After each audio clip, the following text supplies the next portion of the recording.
ভারত ও শ্রীলঙ্কার যৌথ আয়োজনে অনুষ্ঠিতব্য আইসিসি টি-20 বিশ্বকাপ শুরুর আগে আবার বড় ধাক্কা।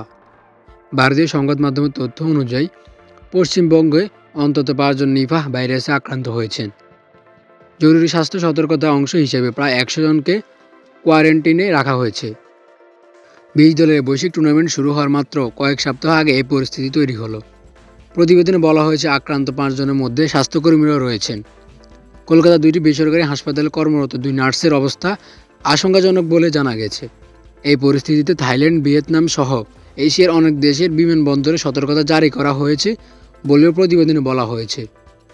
এইদিকে বিশ্বকাপ সামনে রেখে যখন বিভিন্ন দেশের দল, কর্মকর্তা ও হাজারো সমর্থকদের ভারতে আসার কথা, ঠিক তখনই এই প্রাণঘাতী ভাইরাসের প্রাদুর্ভাব নতুন করে স্বাস্থ্য ঝুঁকির প্রশ্ন তুলেছে। নিপা একটি বায়ুবাহিত ভাইরাস যা অত্যন্ত প্রাণঘাতী হিসেবে পরিচিত। বিভিন্ন সময়ে এর সংক্রমণে মৃত্যুর হার 75% পর্যন্ত পৌঁছেছে বলে আন্তর্জাতিক স্বাস্থ্য সংস্থার তথ্য। স্বাস্থ্য ঝুঁকির কারণে আগে চলতি মাসের শুরু থেকে বিতর্ক জড়িয়ে পড়েছে টি-20 বিশ্বকাপ। নিরাপত্তা উদ্বেগ দেখিয়ে বাংলাদেশ ক্রিকেট বোর্ড বিসিবি ভারতে খেলতে যেতে অস্বীকার জানায়। এরপর বিসিবি আনুষ্ঠানিকভাবে আন্তর্জাতিক ক্রিকেট কাউন্সিলের কাছে ভেন্যু পরিবর্তনের আবেদন করে।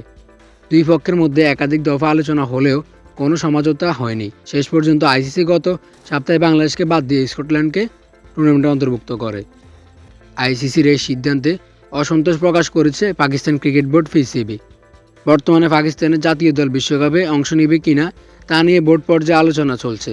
পিসিবি চেয়ারম্যান মহসিন নকভির বরাতে জানানো হয়েছে, পাকিস্তানের চূড়ান্ত সিদ্ধান্ত আসতে পারে আগামী শুক্রবারের মধ্যে অথবা সর্বোচ্চ আগামী সোমবারের মধ্যে।